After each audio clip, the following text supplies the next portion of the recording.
கள்ளக்குறிச்சி அரசு மருத்துவக் கல்லூரி மருத்துவமனை ஜெனரேட்டர் தீப்பிடித்து எரிந்து புகைமூட்டம் வெளியேறியதால் நோயாளிகள் கடும் அவதியடைந்தனர். கள்ளக்குறிச்சி அரசு மருத்துவக் கல்லூரி மருத்துவமனை ஜெனரேட்டர் திடீரென தீப்பிடித்து எரிந்ததால் பரபரப்பு ஏற்பட்டது. ஜெனரேட்டர் வைக்கப்பட்டிருந்த அறையிலிருந்து கடுமையான புகைமூட்டம் வெளியேறியதால் சிகிச்சை பெற்று வருபவர்கள் கடுமையாக பாதிக்கப்பட்டனர். மருத்துவமனைக்கு விரைந்த தீயணைப்புத்துறை வீரர்கள் தண்ணீரை பீச்சி அடித்து தீயை அணைத்தனர்.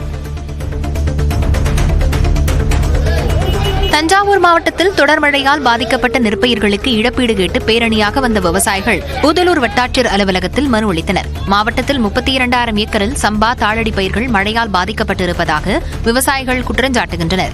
ஏக்கருக்கு 35,000 ரூபாய் வரையில் செலவு செய்த நிலையில் அறுவடைக்கு தயாராக இருந்த பயிர்கள் 60% பதறாகி போனதாக கூறும் விவசாயிகள் 15 மூட்டை மகசூல் வரவேண்டிய இடத்தில் வெறும் 5 முதல் 7 மூட்டை மட்டுமே வந்திருப்பதாகவும் தெரிவிக்கின்றனர். எனவே பாதிக்கப்பட்ட பயிர்களுக்கு உரிய இழப்பீடு வழங்க வேண்டுமென வலியுறுத்தி வட்டாட்சியர் அலுவலகத்தை முற்றுகையிட்டு மனு அளித்தனர். சேலம் மாவட்டம் ஓமலூர் அருகே ஹீமோபிலியாவால் பாதிக்கப்பட்டு பார்வை பறிபோன மாணவருக்கு நவீன அறுவை சிகிச்சை மூலம் அரசு மருத்துவர்கள் சிகிச்சை செய்து சாதனை படைத்துள்ளனர். ஓமலூர் அருகே மாரகவுண்டன்புதூர் பகுதியைச் சேர்ந்த 12ஆம் வகுப்பு மாணவர் சூர்யாவுக்கு 3 வயதில் ஏற்பட்ட விபத்து காரணமாக இடது கண்ணில் பார்வை பறிபோனது. மேலும் 4 வயதில் ஹீமோபிலியா எனும் அரிய வகை ரத்தம் உறையாத நோயாலும் சூர்யா பாதிக்கப்பட்டார். ஃபேபா எனும் மருந்தை செலுத்தி ரத்தப்போக்கை கட்டுப்படுத்தி நவீன அறுவை சிகிச்சை மூலம் மாணவர் சூர்யாவின் கண்ணில் ஏற்பட்ட வலியை மருத்துவர்கள் சரி செய்து சாதனை படைத்துள்ளனர்.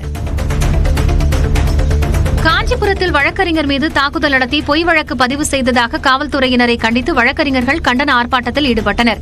ஜனவரி 3ஆம் தேதி இரவு பேருந்து நிலையம் அருகே ராஜேஷ் என்ற வழக்கறிஞரை சிவகாஞ்சிபுரம் காவல்துறையினர் தாக்கியதாக கூறப்படுகிறது.